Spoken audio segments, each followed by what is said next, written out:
આજે આપણે બનાવીશું ગોળ કેરીના અથાણાનો મસાલો તૈયાર કરશું। બજાર કરતાં પણ એકદમ ટેસ્ટફુલ આપણો ઘરનો મસાલો થાય છે। એકદમ ચોખ્ખો અને શુદ્ધ હોય છે, કારણ કે બજારમાંથી આપણે બધા મસાલા લાવી અને એકદમ સરસ સાફસૂફ કરી અને આપણે ચોખ્ખા કરી લેતા હોય છે। એટલે એકદમ ચોખ્ખા મસાલા સાથે આપણે આજે ગોળ કેરીનો એકદમ શુદ્ધ મસાલો તૈયાર કરી લેશું।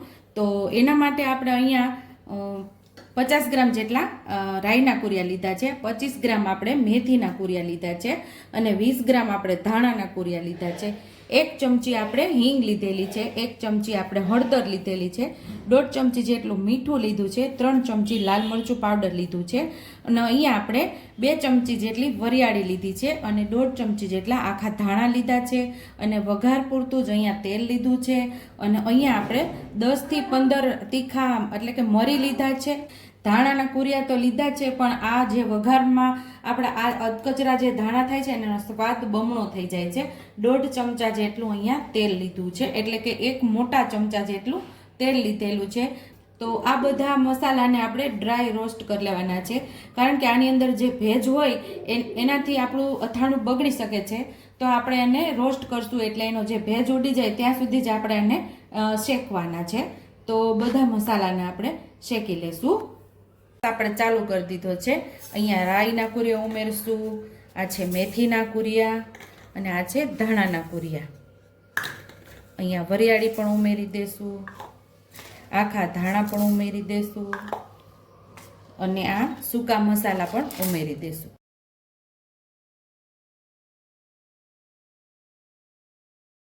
સાવ ધીમા ગેસ ઉપર આપણા મસાલા બળે નહીં એ રીતે આપણે આને શેકવાના છે। માત્ર આની અંદરનો જે ભેજ હોય ને એ ઉડે ને ત્યાં સુધી જ આપણે આને શેકવાના છે। અને આ મસાલો આપણે 1 કિલો ગોળ કેરી અથાણું બનાવીએ એના માટેનો છે। આટલા મસાલામાં આપણે 1 કિલો ગોળ કેરી અથાણું થઈ જાય છે અને ગોળનું પ્રમાણ 700 થી 800 ગ્રામ જેટલું ગોળનું પ્રમાણ લેવાનું, એટલે કે ગોળ 700 થી 800 ગ્રામ તમે આની અંદર ઉમેરવાનો અને 1 કિલો કેરી લેવાની। તો આની અંદર મસ્ત એવું 1 કિલો ગોળ કેરીનું અથાણું તૈયાર થઈ જાય છે। અહીંયા આપણો મસાલો શેકાય છે ને તો એકદમ મંદ એવી ખુશ્બુ આવે છે આપણા બધા મસાલામાંથી। અને હવે આપણો મસાલો અહીંયા થોડો શેકાઈ ગયો છે। બહુ એકદમ નથી શેકી લેવાનો કે આપણા મસાલા બળી જાય, બસ માત્ર આમાંથી ભેજ ઉડી ગયો છે। અને અહીંયા આપણે હવે ગેસ બંધ કરી દઈશું અને મસાલાને ઠંડો થવા દઈશું, પછી મિક્સર જારની અંદર ઉમેરી અને દરદરું આપણે પીસી લેવાનું છે। માત્ર વઘાર પૂરતું જ આપણે તેલ અહીંયા લીધું છે, મસાલાના વઘાર પૂરતું। એને સરસ ગરમ કરી લેવાનું, પછી હુંફાળું રહે ને ત્યાં સુધી ઠંડુ થવા દેવાનું છે। આપણે એકદમ ધુવાળા નીકળે એવું ગરમ કરવાનું। અહીંયા આપણું તેલ એકદમ સરસ ગરમ થઈ ગયું છે, તો હવે હુંફાળું રહે ને ત્યાં સુધી એને ઠંડુ થવા દેશું। અહીંયા આપણે બધા મસાલાને મિક્સ કરીને દરદરું પીસી લેવાનું છે પલ્સ મોડ ઉપર।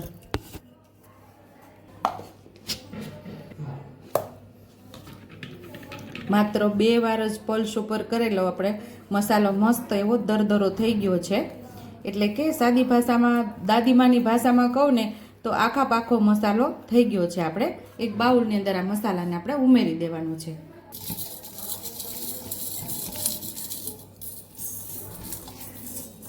આ મસાલો આખો પાખો જે આપણે મિક્સર જારમાં પીસેલો અને અહીંયા ઉમેરતાની સાથે મસ્ત એવી ખુશ્બુ આવે છે આપણા મસાલામાંથી।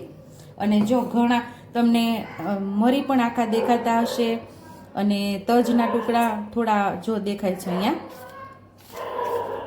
વચ્ચે। અહીંયા ખાડો કરી અને પહેલાં આપણે હળદર ઉમેરી દેવાની છે અહીંયા, અને એની ઉપર આપણે હિંગ ઉમેરી દઈશું।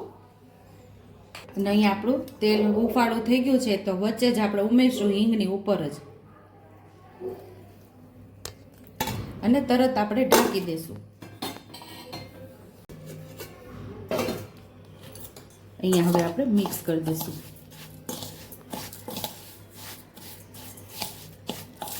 સરસ એકદમ ઠંડુ થઈ જાય ને પછી આપણે મિક્સ કરી દેવાનું છે।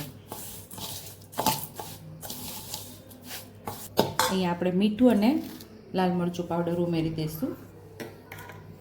તીખાશ તમારી સ્વાદ મુજબ ઉમેરી શકો છો, તીખું ઓછું વધતું કરી શકો છો, જે પ્રમાણે તમે તીખું ખાતા હોય એ પ્રમાણે લાલ મરચું વધુ અથવા તો ઓછું કરી શકો છો. અહીંયા આપણો ગોળ કેરીનો મસાલો તૈયાર છે, ટેસ્ટી એવો.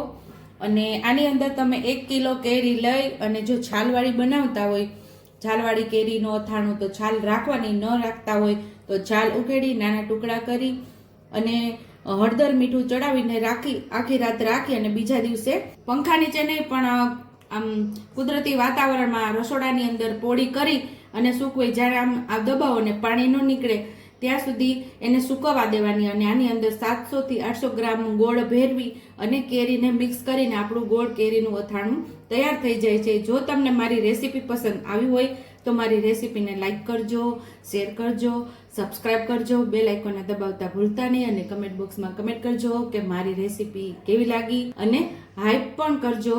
તો આવજો.